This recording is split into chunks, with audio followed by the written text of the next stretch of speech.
Você sabia que Jesus, o nosso Senhor, é Senhor de todos os vivos, mas também dos mortos? Ô missionário, o que é isso? Morto acabou nada, ele só não tem mais conversa aqui. Ele não sabe nada que acontece aqui e não tem contato conosco.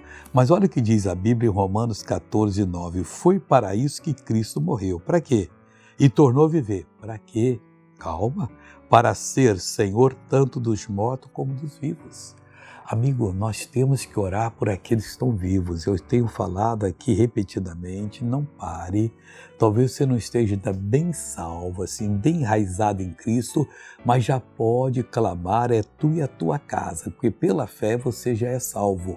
Então Deus não só complete a salvação na minha pessoa, mas salve todo aquele que tem o mesmo sangue que eu tenho, que vem do mesmo tronco, porque eu quero todos abençoados em nome de Jesus. Veja essa pessoa que foi abençoada, eu já volto. Tá dura, com a coluna doendo muito, pastor.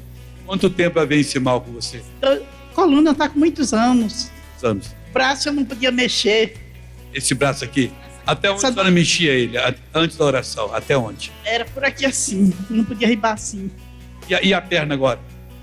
Não estou sentindo mais nada. Na segunda volta que a gente deu, começou a queimar daqui para até no pé. Mas queimou minhas pernas. É o fogo de Deus. Jesus. Como é que você chegou andando aqui? Mostra para mim. Imita. Eu tô assim, caminhando bem devagar. Agora caminha normal, filha de Deus. Olha que coisa bonita, glória a Deus. Olha, eu voltei agora para orar por você. Pai, em nome de Jesus de Nazaré, eu estou ligado com essa pessoa que neste momento está participando comigo desse trabalho aqui. Oh Deus, dessa oração. Meu Deus, ajude a ganhar os familiares dela e depois os amigos e os desconhecidos. Eu repreendo todo o mal que está na sua vida e mando que saia.